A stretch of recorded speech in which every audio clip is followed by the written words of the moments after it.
Okay, so today I'm going to be explaining the concepts of small shielded metal arc welding. So first off, you're going to want to have your machine, and you're going to hook up your stinger, which is this thing here, which the rod goes into. You're going to make sure it is connected to your positive polarity. You want to make sure your ground clamp is to your negative polarity right here. And today I'm going to be running a 6013 welding rod. The 60 meaning the tensile strength, the 1 meaning the position that the rod can be put in, and then the 3 giving the characteristics of the flux, which is the coating around this welding rod. 1 means all positions, which means you can weld vertically, you can weld horizontally, or you can weld vertically, horizontally, and flat, which is flat like this. So first off, you're going to want to connect your ground clamp to your welding piece that you want to weld. So you're going to want to connect your ground clamp to a bare spot of the metal so it makes good contact with the metal that you're welding on, which you see here is shined up. I got a shiny spot right here for this.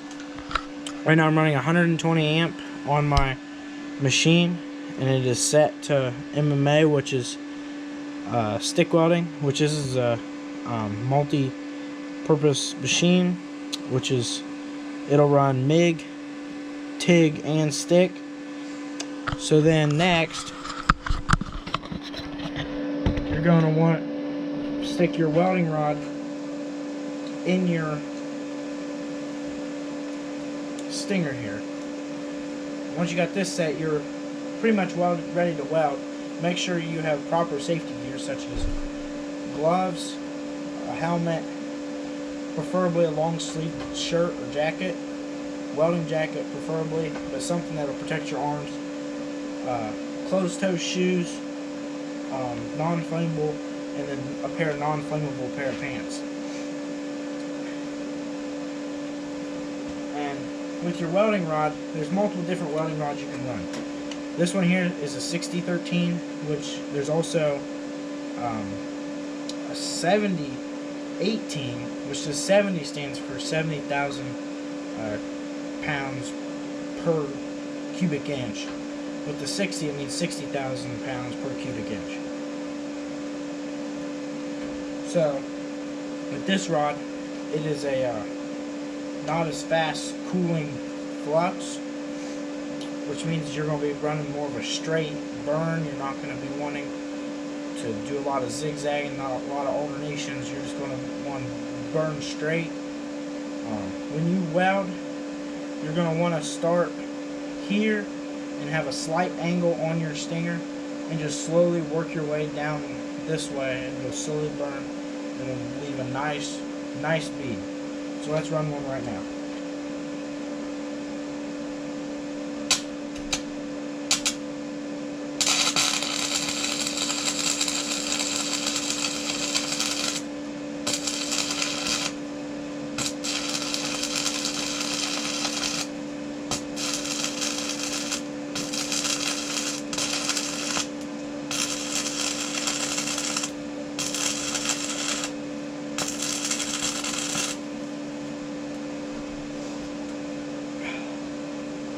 So I just laid a simple short little bead here.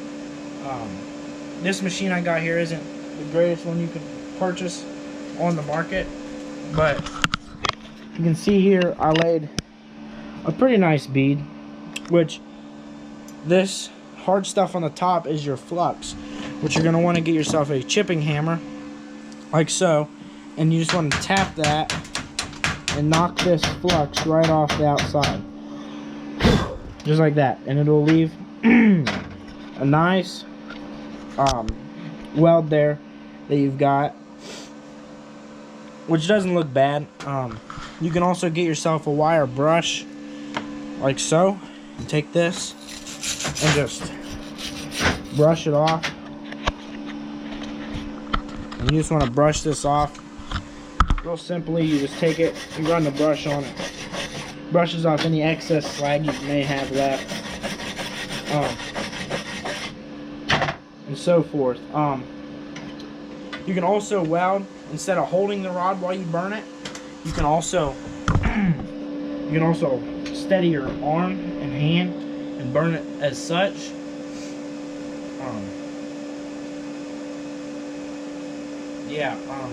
Your different rods are going to burn differently.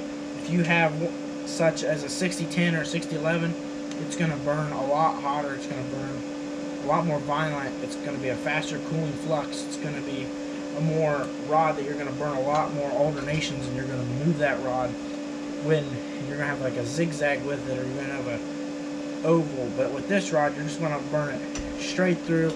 You don't want to do much alternations. You don't want to do much circling. You just want to burn straight through. And when you chip it off, it's not going to chip off a nice neat section. It's going to chip off a little bit more rough. It's not going to chip off as nice. And so let's burn another bead right along here. I'll burn it on the joint of this. Preferably to have 2 gloves, but for maximum safety. But with one is perfectly fine if you can cover up this hand, or this hand's covering most of the spatter. And you want to make sure your machine's set up right for the welding you're doing. If you're like right now, I got this 6013 set up at 120 amps, which if you're running a hotter rod, you might want to run down to about 90 or so on your rod, 90 amps, and it'll burn a lot better, and it'll weld a lot smoother and give you a lot nicer looking bead. So let's just run another bead here and see how it turns out. And when you strike up your arc, you're going to want to just flick it like you're striking a match. You don't want to touch the metal or it'll stick like I did earlier, but you just want to strike along and lightly tap it, and then it'll burn perfectly fine.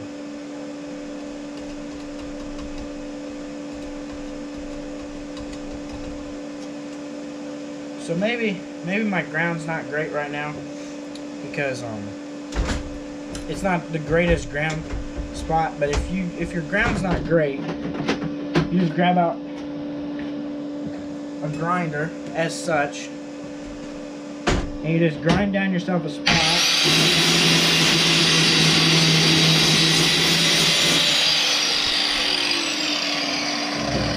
On the metal as such. Make sure it has a nice hard contact spot, which that might have been why my bead wasn't running smoothly, because I didn't have a great ground going. The better the ground, the easier it is going to be a weld, the less you're going to stick, the better it's going to burn. I might turn my amperage down just a hair because it's a little hot, but like I'll turn it down to 115. Oh, so I get down to 115. There's 115 right there. So you can mess with your machine on amperage and look what the specifications. Sometimes inside your machine there's stats for your size metal and your rod, and it'll kind of give you what amperage you should run. But right now I'm running 115 on the 6013 rod on just an old chunk of a fence post. So here, let me run another bead.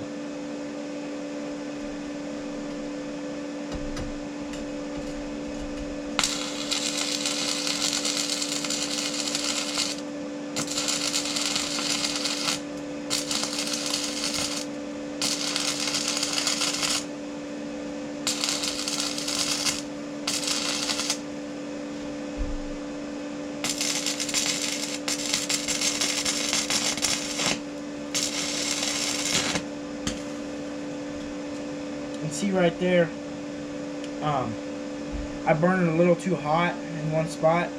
With this fence post being a little lighter on the metal side, I probably could have ran a little lighter on the amperage, but I could have ran a little lighter on the amperage, and it probably wouldn't have burnt through as easy. But like the type of metal that I'm burning could have burnt a little lighter on the amperage. It would have gave you a lot nicer of a bead, and it would have ran a lot smoother. So like if I turn this down to, let's say let's do 95 amp. So right there would be 95 amp, and we'll see. And you just, part of welding is sometimes having a test piece of what you're welding on, and you just weld and you see how well that rod burns, and you see what amperage works best, just to see what what type of welding, what type of amperage works best with your rod and your type of material.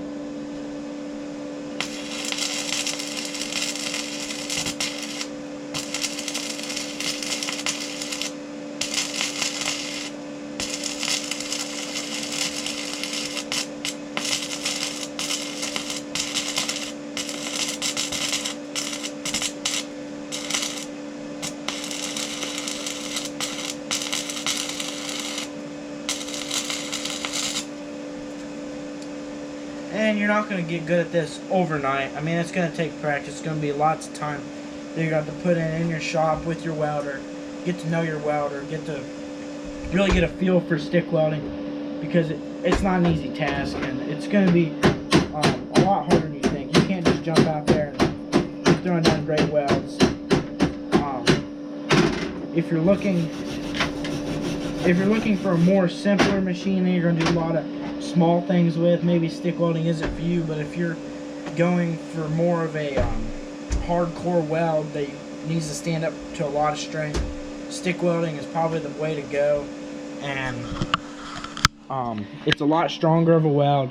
It's going to burn hotter. It's going to give you a lot stronger weld to hold up for your farm equipment and your just heavy duty purposes.